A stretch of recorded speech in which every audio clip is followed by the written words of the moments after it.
매물을 많이 광고해야 될까요? 아니면 좋은 매물을 광고해야 될까요? 개수는 의미가 없어요. 미안한 얘기인데 매물 광고 10개를 해도요, 결국 전화문의는 똘똘한 매물 하나 때문에 오는 거예요. 그래서 직방 광고를 10개 하는데 150만 원이라 하잖아요. 3개월에. 그러면 20개를 하면 전화문의가 더 많이 올까요? 아니라고. 그 10개 안에서 똘똘한 거 하나만 있으면 된다고. 그리고 그 똘똘한 거 하나를 어떻게 만드는지에 대한 얘기가 여기 다 있는 거고. 됐죠? 그럼 말 나온 김에 또 하나 합시다. 또 하나. 지금 네이버 부동산에 등록되어 있는 매물은 아파트, 비싼 지역의 아파트 매물은 실제 매물일까요?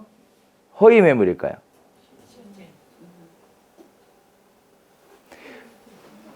비싼 지역은 10억에 넘어가는, 전세가 10억에 넘어가는 비싼 지역은 대부분 다 허위 매물입니다. 진성 단 한 개도 없습니다. 오, 어떻게 그렇게 될 수가 있지? 하시는, 의아하시는 분들이 있는데요. 아주 쉬워요. 예를 들어 내가 있으면서 그 아파트 단지 내 친한 사람들이 있을 거 아니에요. 그죠? 친한 사람들 있죠. 그래서 얘기해요. 평형대별로 저층, 중층, 상층. 그렇게 하면 9명만 있으면 되죠. 기본적으로. 그래서 얘기해요. 뭐라고? 야, 네 매물 광고 좀 할게. 네이버에서 확인하면 내놨다고 얘기해줘. 이렇게 하는 거야, 다. 홍보 확인서 해줘. 네이버 그거 모바일 인증 해줘. 네이버 직원 가서 사진 찍을 테니까 집 문 좀 한번 열어줘. 그리고 광고 다 해요. 실제 매물은 이건데 광고는 이걸 하는 거야. 왜? 얘를 광고하면 밤에 줄 서니까. 밤에 줄 서니까. 그래서 다 이거를 광고를 해. 그래서 손님이 오면 실제 매물은 이거였습니다 라고 얘기를 해.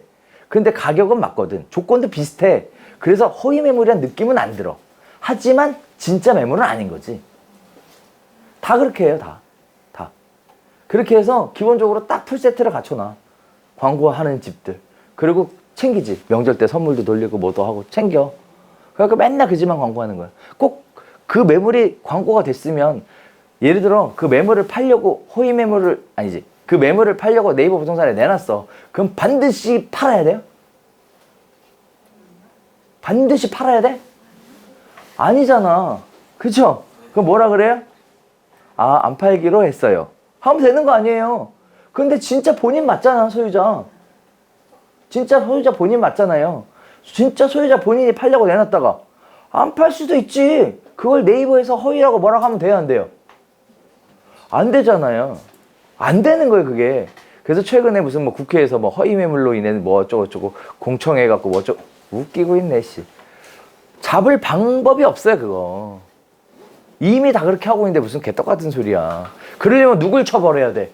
공인중개사인 내가 아니라 누굴 처벌해야 되냐면 그 광고를 게시하게 한 소비자를 처벌해야 돼. 즉 물건 팔려고 사무실 내놨다가 안 팔면 얘를 처벌해야 된다고. 얘를 처벌해야 된다고. 그러니까 꼭 뭐 모르는 애들이 자꾸 저렇게 그 극배지 달고 그게 있으니까 이게 늘 문제인 거야. 이게 늘 문제인 거예요. 뭐 무슨 얘기인지 이해돼요? 그게 진실이, 그게 진실이라고. 물건 매물 의뢰하셨으면 반드시 파셔야 됩니다. 안 그러면 과태료 물어요. 이 얘기를 하고 있는 거라니까. 말이 안 되는 얘기들이야. 또 재밌는 거 배웠죠? 진성 매물은 하나도 없다. 실매물을 광고하는 사람은 아무도 없다. 그러려면 여러분들도 오픈하면 뭐부터 갖춰야 돼요? 인맥 쌓아야죠. 누구 거 광고할까요? 자, 여기가 끝이냐? 아니죠. 이런 데가 있었죠. 트부동산. 그죠? 네. 이런 데도 있었죠. 이런 것도 있죠. 복비 걱정 없이 살고 싶은 집을 찾아보세요. 집토스. 트러스트 부동산은 공인중개사가 아닌 자가 중개업을 한다고 해서 문제가 된 거죠. 어떻게 할 거냐고. 수수료 안 받겠다는데. 에? 아, 진짜 깝깝한 얘기들이에요. 여러분의 직업이 이렇게 위협받고 있다고. 이렇게. 그뿐이에요? 아니죠. 대기업 및 금융권도 시도하고 있어요. 밑에 볼까요? 종합부동산 기업으로 KT 뭐 만든대요? 어허, KT 중개법인. 네. 자, 다음에 은행 복덕방을 겸하다. KB하나 부동산 투자자문 진출. 네, 그래서 하고 있죠. 부동산 궁금증 은행서 원스톱으로 해결하세요. 저것도 참 재미있어요. 부동산 대책이 발표가 되잖아요. 그러면 중개업소에서 문의를 안 하고 어디에서 문의를 해? 은행 PB 지점에다 전화해서 문의해 요새. 완전히 바뀌었죠. 그러면 여러분도 은행 PB가 되면 되지 않아요? 제가 나중에 또 얘기를 하겠지만 기회들이 있어요. 젊은 분들은 기회들이 있어요. 방법도 있고 있어요. 그래서 새로운 기회들이 활짝활짝 열려 있습니다. 내가 PB가 되면 되지 뭐. 내가 PB가 되면 되잖아요. 또 볼까요? 뭐 부동산 서비스 산업 진흥법 제동, 9만 공인중개사 생계 위협. 그래서 이러한 일들이 자행되고 있습니다. 교재에 쭉 있죠. 네. 거기다가 KB부동산도 하고 있고, 그 다음에 매경부동산 하고 있어요. 패러다임이 급격하게 변화하고 있습니다. 이거에 관련돼서도 또 드릴 말씀이 있는데 여기까지만 좀 하고 쉴게요. 여러분 이런 걸 좀 알아야 돼요. 부동산 중개업의 해답은 어디 있을까요? 분명한 건 부동산 중개업 시장 안에는 없어요. 대한민국 부동산 시장의 해답은 어디 있을까요? 분명한 건 대한민국 부동산 시장 안에는 없어요. 대한민국 경제해법은 어디 있을까요? 분명한 건 대한민국 안에는 없어요. 없어요. 이 사실을 알게 되면 여러분이 깨닫게 될 여러 가지들이 있는데 그 중에 하나가 뭐냐면 예를 들어 볼게요. 부동산 경기가 화랑이고 난리가 나니까 정부에서 제일 먼저 규제한 게 대출이에요. 대출. 그리고 지금은 대출 규제를 정말 어마어마하게 해놔가지고 무주택자도 집을 못 사, 대출이 나와서. 그 상황을 해놨단 말이지. 그래서 부동산 시장이 죽은 이유가 뭐예요? 살 사람은 자기 자금이 모자라서 못 사고 대출이 안 되니까, 팔 사람은 세금이 무서워서 못 팔아요. 그래서 팔지도 사지도 못하는 시장이 앞으로 8년 지속될 거예요. 왜? 임대사업자 의무 등록 기간이 8년이거든. 8년. 네. 최소가 준공공 8년. 그래서 경기 자체가 어렵죠. 자, 근데 또 생각해야 될 게 있어요. 이 얘기를 하나 드릴게요. 부동산 시장을 잡으려고 정부도 제일 먼저 건든 카드가 금융이에요. 금융은 부동산이 아니죠. 아니죠. 자, 근데 두 번째. 여러분이 부동산 중개업을 하고 있어요. 하고 있는데 여러분 사무실에 손님이 찾아왔어요. 1억짜리 전세를 찾는 손님이 왔는데 우리 사무실에 오기 전에 이미 한 5개 보고 왔대요. 말을 하다 보니까 그건 봤는데요, 저건 봤는데요 라고 얘기를 해요. 했죠? 그 손님한테 1억짜리 전세를 보여주고 계약할 확률은 어떻게 높을까요? 낮을까요? 왜 낮을까요? 우리는 이 생각을 좀 해봐야 돼요. 이미 보고 왔죠? 그런데 5개나 보고 우리 사무실에 왔다는 얘기는 1억짜리 집이 마음에 안 든다는 얘기야. 그래서 혹시나 또 마음에 드는 게 있을까 찾으러 왔다는 얘기죠.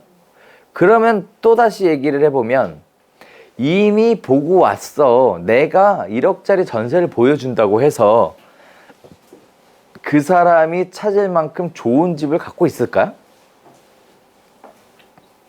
안 갖고 있을 거야. 아마 첫 번째 부동산에서 괜찮은 매물 다 보여줬을 거야. 이미.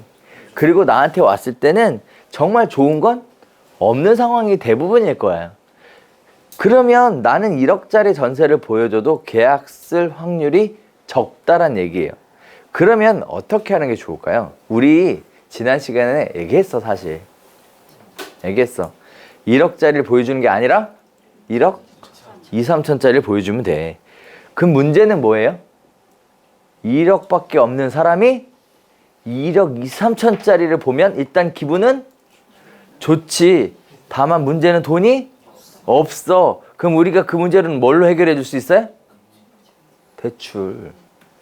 대출. 우리 첫 번째 얘기할 때 했잖아. 부동산 사장님이 빌려줬다. 얘기했죠.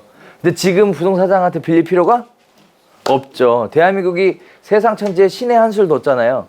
전세자금 대출. 전세자금 대출. 제가 개인적으로 대한민국의 패망의 원인은 그거예요. 대한민국 경제의 패망의 원인은 전세자금 대출이야. 그거 진짜 국가는 좀 반성을 하셔야 돼. 왜냐면은 생각해 봅시다. 돈이 없으면 돈에 맞춰 가야지. 돈이 없는데 거기다 돈을 빌려주면 어쩌라고. 에? 어쩌라고. 매매는 가수요가 껴있으니까 그렇다고 칩시다. 뭐는 잡아줘야 돼요? 실수요자 시장은 잡아줘야 될 거 아니에요. 매매 시장은 뭐 어떻게 되든 간에 실수요자 시장만 잡아줘도 훨씬 경제가 안정적으로 갈 거 아니에요. 근데 거기다 거품을 물어넣었어. 거품을 자기들이. 전세자금 대출. 잘 될 때 막 60%까지 해줬으니까. 돈은 3억밖에 없는데 전세는 10억짜리 살아. 대출 받아가지고. 그러면 그 사람 평생 집 살 수 있겠어요? 맨날 이자는 다 끝나지. 그게 사실 전세예요? 전 국민을 월세 생활자로 전락시킨 정말 말도 안 되는 제도인 거예요, 그게. 그렇잖아요. 그래놓고 자기네들은 책임이 없대. 그게 정부야. 누구 책임이래요? 공인중개사. 공인중개사 책임이래. 자, 말도 안 되는 얘기지. 자, 어찌됐든 그건 그거고 이건 이거지. 그렇게 해서 보여줬어. 그러면 뭐 해야 돼요? 제도가 만들어져 있으면 써야지. 그죠? 우리가 뭐 봉사해요. 써야지. 뭐 하면 돼요? 전세자금 대출 받으라고 하면 되지. 국가에서 만들어준 기가 막힌 훌륭한 제도가 있으니까. 근데 사람들은 전세를 찾으려고 하는 사람들은 대출을 받으려고 할까요? 일단 기본적인 생리가 안 받으려고 해요. 그러면 대출을 받지 않으려고 하는 이유가 뭘까요? 왜 대출 안 받으려고 할까요? 간단해요. 그러면 안 된다니까. 월세 이자 이런 거 내고 살면 안 된다니까. 그러면 돈 안 모인다니까. 그러면 나중에 문제 생길 수 있다니까 사람들이 전세를 선호하는 거예요. 여기까지 이해되죠? 그 기본적으로 대출에 대한 막연한 두려움인 거예요. 됐죠? 대출에 대한 막연한 두려움. 대출에 대한 막연한 두려움은 어디서 생길까? 여기서부터 생겨요. 요새 전세자금 대출 받으면 이자가 얼마예요? 정확하게 모르겠지만 약 3.2 정도 될 것 같은데, 왠지 그럴 것 같은데 3.2%라고 칠게요. 자, 그러면 전세자금 대출 1억을 받으면 3.2% 이자를 납부하셔야 돼요. 얼마 내란 얘기예요? 대출을 받으면 무섭다라는 막연함은 어디서 생기냐면 거기서 생기는 거예요. 감이 안 와. 감이 안 온다고. 1억에 3.2%는 계산하기 쉬울지 몰라도 7천에 3.2%는 복잡하거든. 감이 안 오는 데서부터 막연한 불안함이 시작이 되는 거예요. 그러면 진짜 전문가인 여러분은 뭘 해주면 될까요? 3.2%, 7천에 대한 3.2%의 이자가 매월 얼마인지 계산해서 알려주면 되잖아요. 그러면 막연한 두려움이 사라지겠죠. 요새 전세자금 대출 전부 다 고정 이자거든. 이자가 고정으로 나가거든. 그러면 큰 걱정 없이 밖에서 소주 한 잔 안 먹으면 좋은 집에서 살겠다, 그지? 큰 부담 없으니까. 그러면 저 같으면 그렇게 하겠어요. 마음에 안 들어서 여기까지 온 손님이 1억짜리 집 더 본다고? 답 나올 게 아니니까. 그러면 예전에 제가 중개업을 할 때 많은 사람들이 와서 중개업을 그렇게 전세 계약을 그렇게 하는 비결이 뭐냐라고 물어봤을 때 그 당시엔 한마디도 안 했어. 내가 옆에 동료 중개사한테 그거 알려줄 필요는 없죠. 그죠? 뭐라 그랬겠어요? 속아 뒷거리 좀 치다가 우연히 된 거예요 라고 했겠지. 실제 그렇게 했고. 이제 여러분들한테 얘기해 드린 건 그거야. 대출 알선을 잘해줘서 그래요. 매매를 해도 매매 대출, 전세를 해도 전세 대출. 그래서 저는 금융시장을 잘 건드렸어요. 대출에 대한 걸 솔직히 얘기해서 지금 많이 까먹었지만 완전히 빠삭하게 알고 있었어요. 대출에 대해서. 그래서 모든 걸 레버리지로 해결했습니다. 거기에다가 뭐도 가능했냐면 이것도 가능. 정부자금 대출, 일반 시중은행 대출, 1금융 대출, 2금융 대출까지 아예 다 꿰고 있었어요. 아예 다. 그래서 손님이 찾아오면 그 손님들한테 어떻게 알선해 줄 것인지에 대한 방법까지 전부 다 마련해 놓고 있었어요. 그게 비밀이에요. 그리고 단순하게 7천에 3.2% 이자율을 알려준 거에서 멈추지 않았고요. 매월 당신이 납부하게 될 금액을 계산하는 게까지 해서 보여줬어요. 스마트폰으로 얼마든지 금방 할 수 있어요. 그까짓 거 일도 아니에요. 그런데 일선의 중개사는 대부분 제가 느끼기에는 거래를 함에 있어서 대출을 알선할 생각을 안 해. 왜냐면 몰라. 대출을. 자, 여러분들한테 오늘 이런 말씀 하나 드릴게요. 중개실무는 부동산을 공부하는 게 아니에요. 대출을 공부하는 거지. 뭘 잘못 알고 있는 거야. 뭘 잘못 알고 있는 거야. 제가 제일 그래서 싫어하는 게 사실은 부동산 관련된 공부하는 거예요. 그건 다 한 다음에 마지막에 해도 돼. 일단 먹고 산 다음에. 먹고 살 거 다 만들어 놓고 마지막에 해도 돼. 지금 여러분이 건들 영역이 아니에요. 아니에요. 이제 시작하려고 하는 여러분들이 접근할 영역은 차라리 이쪽이에요. 또 하나 볼까요? 제 인맥은요, 금융권 관련된 인맥들이 굉장히 많아요. 나한테 손님을 소개시켜줬던 사람들 대부분 다 금융권 출신들이에요. 현재 종사자도 있고. 이 사람들은 문제가 뭐였냐면 옛날에는 포트폴리오를 짜주려면 부동산을 뭔가 해결을 해줘야 되는데 해결해줄 루트가 없었어. 왜? 여기가 워낙에 폐쇄적이고 장벽이 높아서. 그래서 저를 알게 된 거를 그분들이 되게 좋아했어요. 대표적으로 AIG 남대문 지점 거기 되게 큰 데거든요. 네. 그 다음에 우리은행 PB센터 여기가 제 주 고객 라인이었어요. 그래서 사실 그 사람들이랑 만나서 얘기도 하고 그 사람들이 자기 고객들을 우리 사무실에 엄청 보내줬어. 네. 상담을 좀 해달라고. 그 당시에는 부동산 PB 이런 게 없었거든. PB들이 부동산 지식이 별로 없었어요. 그 당시에는. 그래서 엄청나게 손님을 보내줬어요. 그래서 그 손님들 가지고 엄청나게 계약을 많이 했어.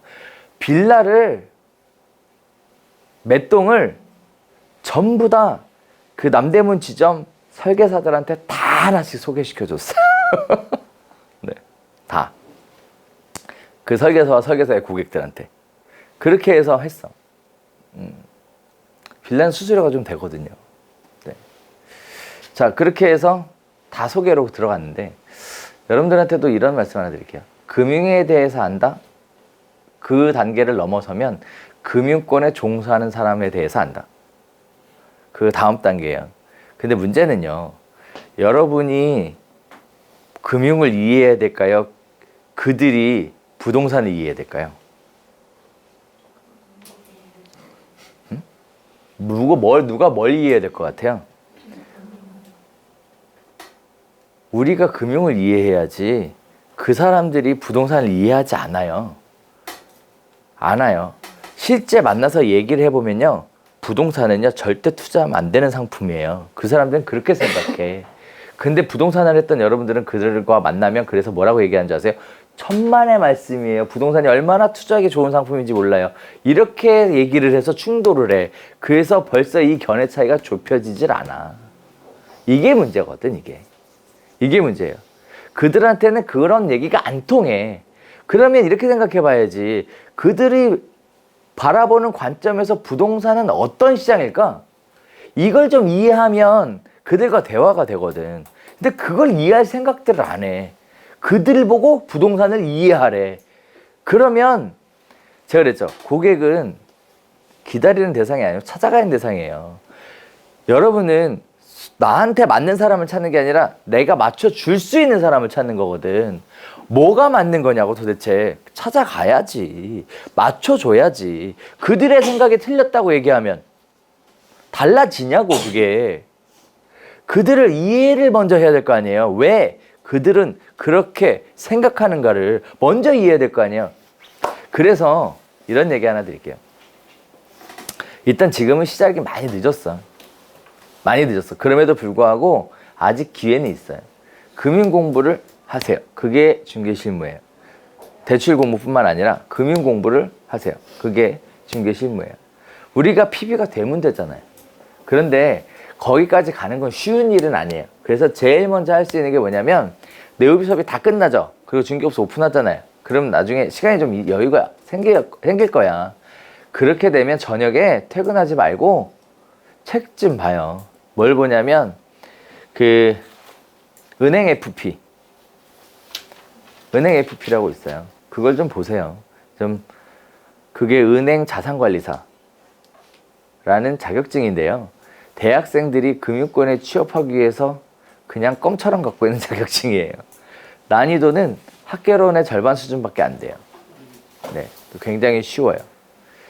그 정도 보시면 금융시장이 어떻게 만들어져 있는지 기초적인 이해가 가능해요.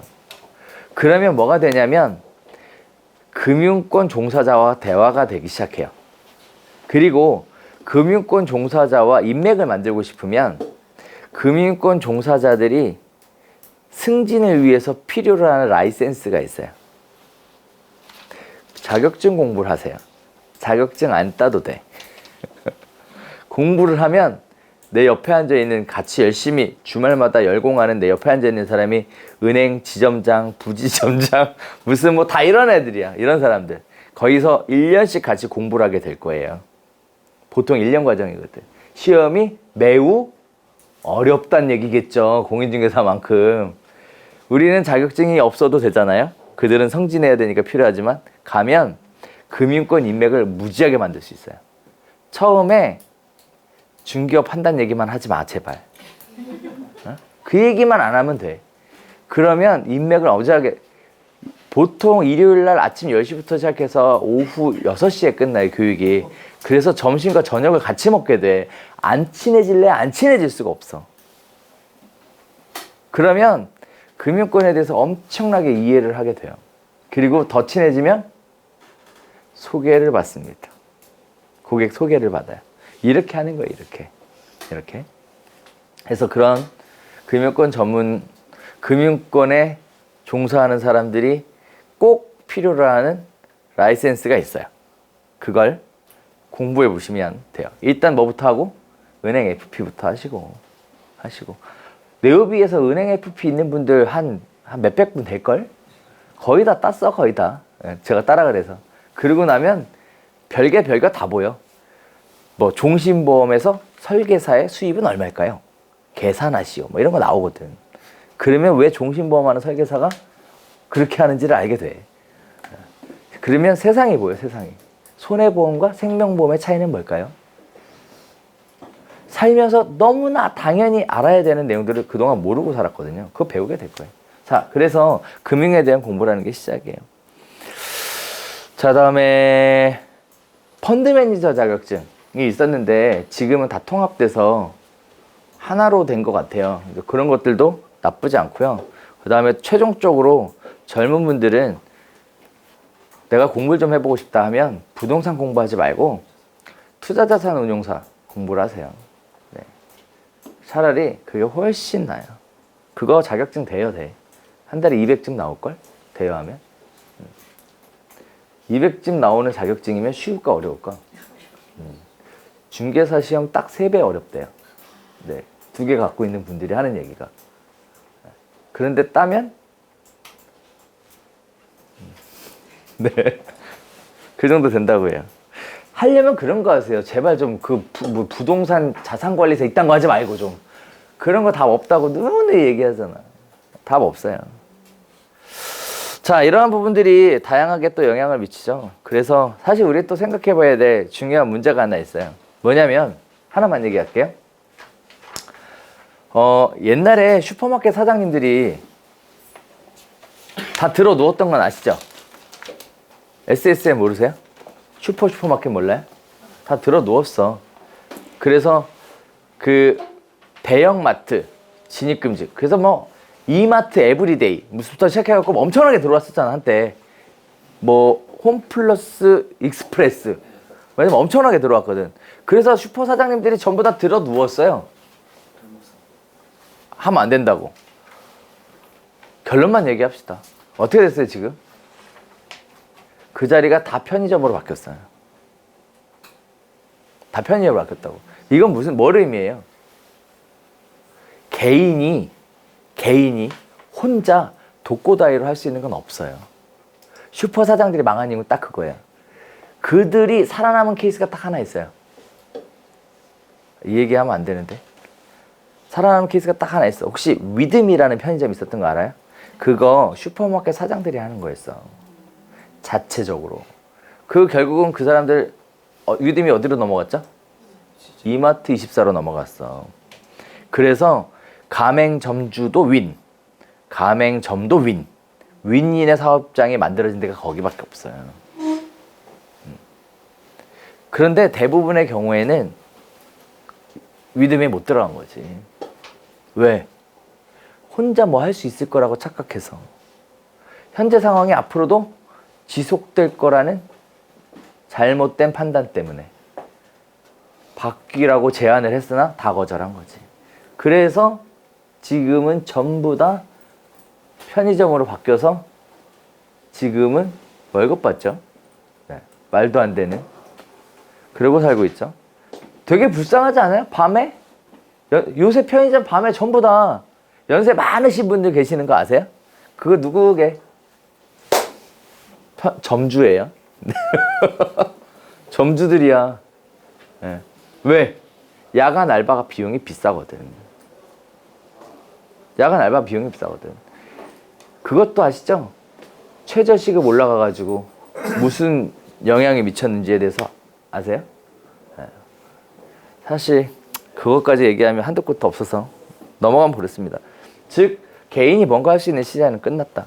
이런 부분들 때문에 다양하게 문제들이 만들어서 가고 있고요. FTA 관련된 부분들도 뭐 지금은 조용한데 그게 조용한 이유가 이렇게 얘기하더라고. 대한민국의 부동산 중개보수 요율이 너무 낮아서 여기는 들어와서 먹을 게 없다. 그래서 들어오지 않는데요. 그러니까 요율이 올려놓으면 네, 다 뺏기게 될 거예요. 네, 참 답답합니다. 자, 이러한 것들이 지금까지 쭉 만들어져 왔어요. 이게 전체적으로 부동산 중개업의 시장이에요. 시장이 이렇게 많이 왔어요. 자, 여기서 끝인가요? 아니죠. 우리 뭐가 남았냐면 앞으로는 어디로 갈까요? 앞으로는 어디로 갈까요? 우리 잠깐 쉬었다가 앞으로는 부동산 중개업 시장이 어느 쪽으로 가는지에 대해서 한번 이야기 나눠보도록 하겠습니다.